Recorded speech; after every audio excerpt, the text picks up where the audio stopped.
Everyone knows about Achilles' heel, but Homer never mentioned it. Not once. For 800 years, Achilles was just a man. A terrifyingly skilled warrior, but a man who bled. A man who could be cut, stabbed, and wounded like anyone else. The heel story?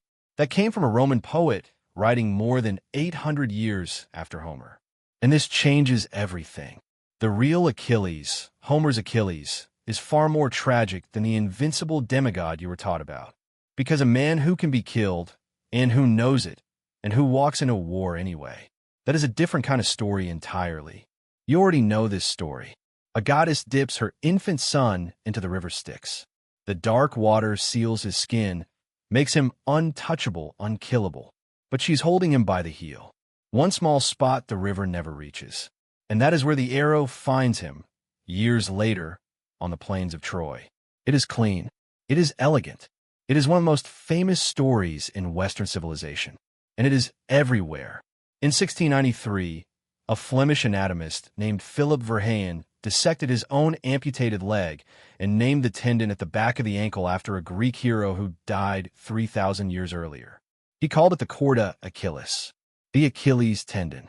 A century later, in 1810, Samuel Taylor Coleridge became the first writer to use the phrase in English. He called Ireland the vulnerable heel of the British Achilles. The metaphor stuck. By the 1840s, everyone was using it. Today, you do not even need to know Greek mythology to understand what an Achilles heel means. A fatal weakness. The one crack in an otherwise perfect wall. It lives in boardrooms and sports commentary and medical textbooks. It is baked into the language itself. And then there is the warrior. Brad Pitt in golden armor. Troy, 2004. The invincible demigod cutting through armies like they are made of paper. One man against 1,000. You have seen this version 100 times. The superhero before superheroes existed. This is the Achilles the world agreed on. Invulnerable. Unstoppable. Undone by a single arrow to the heel. It feels ancient. It feels like it has always been there, carved into the bedrock of the myth. But what if I told you that none of this, not a single detail, comes from the original story? The Styx, the heel, the invulnerability. All of it was invented by one man, writing 800 years after Homer. This is the story they never told you. So where did the story come from? A Roman poet named Statius. Writing around 94 CE, he began a poem called the Achilleid. It was never finished, just 1,127 lines. And in those lines, he invented the most famous detail in all of mythology. Thetis dipping her son in the river Styx, holding him by the heel, making him invulnerable. That was not Homer. That was fan fiction, written more than 800 years later. Go back to the original. Homer's Iliad, composed around 750 BCE. In Book 21, a warrior named Asclepius wounds Achilles on the elbow. He bleeds. The greatest warrior in the ancient world gets cut, and he bleeds like any other man. Homer never once describes Achilles as invulnerable. Not once. There is no magic skin, no divine protection, just a man who is extraordinarily good at killing, and who can be killed in return. Now, there's an older version of Thetis trying to save her son. In this one, she anoints the baby with ambrosia by day and holds him over fire at night, burning away his mortality piece by piece. His father, Peleus, walks in, sees his wife holding their infant over flames, and stops her in horror. The ritual is never completed. Thetis, furious at his interference, abandons them both and returns to the sea. No river, no heel, just a mother who failed. Statius took that raw grief and turned it into something simpler, something cleaner. One weak spot, one vulnerability, a story you could explain in a single sentence. And that is the version that survived. 800 years of a mortal, bleeding Achilles, erased by one unfinished poem. So if he was never invincible, if he could bleed and be wounded and die like any man, then why did he walk into a war he knew would kill him? Because his mother gave him a choice. And it may be the cruelest choice any parent has ever offered a child. His mother gave him two futures.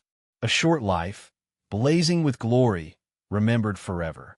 Or a long life, quiet and forgotten, dying old in a bed no one would ever write about.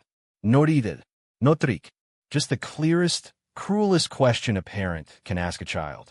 What is your life worth to you? In Book 9 of the Iliad, Achilles says it himself. If I stay here and fight, I shall not return alive, but my name will live forever. If I go home, my name will die, but it will be long ere death shall take me. But before that choice ever came, there was Chiron.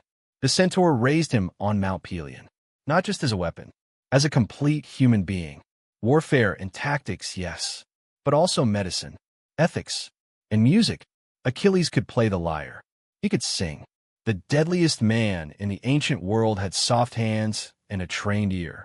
Chiron fed him the entrails of lions and the marrow of bears. He made him fast and fearless, but he also made him gentle enough to love a song.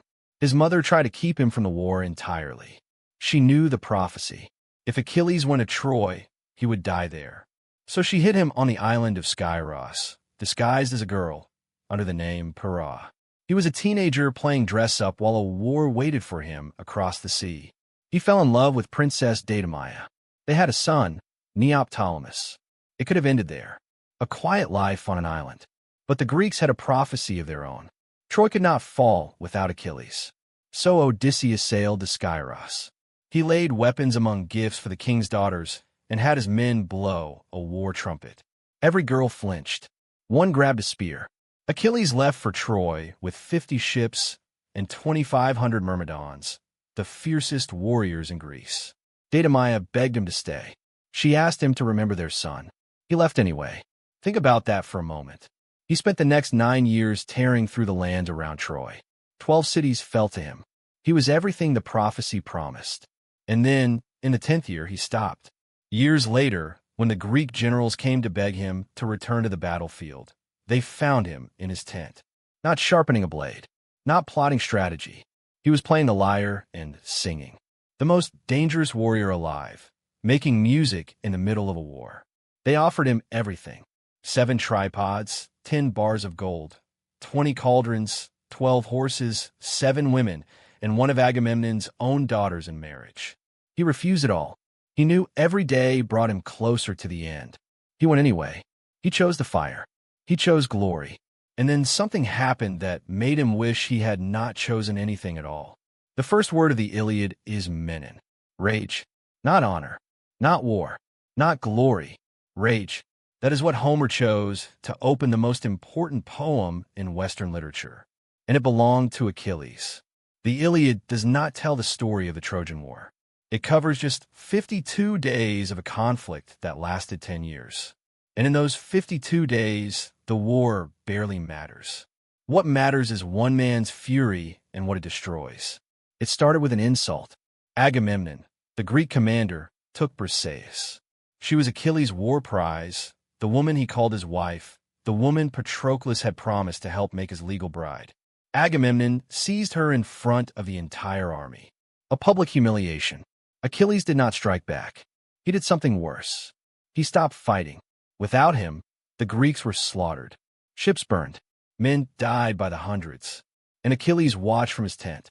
Then Patroclus went to him, his closest companion, his other half, the man whose death would break him in ways no weapon ever could. He begged Achilles to let him lead the Myrmidons into battle, wearing Achilles' own armor. Achilles agreed. Patroclus never came back. Hector killed him. Apollo struck first, loosening his armor, and Hector drove the spear home. But here's where the story takes its cruelest turn. Achilles' mother Thetis went to Hephaestus, god of the forge, and begged him to make new armor. What he created was extraordinary. The shield of Achilles. The first time in Western literature that a writer paused to describe a work of art in full detail. And on that shield, forged in the middle of a war, Hephaestus carved peace. Cities with festivals and law courts. Farmers plowing fields. A vineyard at harvest. Dancers. The entire breadth of human civilization pressed into bronze. A vision of everything Achilles would never live to see. He wore it into battle. He chased Hector 3 times around the walls of Troy. Athena disguised herself as Hector's own brother to trick him into standing his ground. and Achilles drove his spear through Hector's neck. Then he did something that horrified even the gods. He slit Hector's heels, threaded a leather strap through them, and dragged the body behind his chariot. For 12 days, he dragged the corpse around Patroclus' grave. 12 days. Even the gods on Olympus were appalled. Zeus himself ordered him to stop. This is what rage costs. Not just the enemy. Everything. The Iliad does not end with victory. It ends with a father. King Priam of Troy walked alone into the Greek camp at night. An old man, unarmed, stepping into the tent of the warrior who killed his son. He knelt before Achilles and begged for Hector's body. And Achilles looked at him and saw his own father. A father who would never see his son come home. Two enemies kneeling in the same grief. They wept together, the killer and the father. Two men hollowed out by the same war. Achilles returned the body. He granted 11 days of truce for the funeral. The last line of the Iliad is not a battle cry. It is a burial. That is how the oldest story in the Western world ends. Not with a victory, with tears. But the story does not end there. In the Odyssey, Odysseus travels to the land of the dead and finds Achilles' ghost. He tries to comfort him. "You are the greatest of all heroes," he says. "You rule among the dead." And Achilles answers, "I would rather be a living slave to a poor farmer than king of all the dead." The man who chose glory over a long life. The man who walked into war knowing it would kill him. The man whose name has echoed through every century since. In death, he wished he had chosen differently. That is the real Achilles' heel. Not his ankle, his choice. If this story changed how you see Achilles, there are other myths they got wrong too. The real stories are always darker.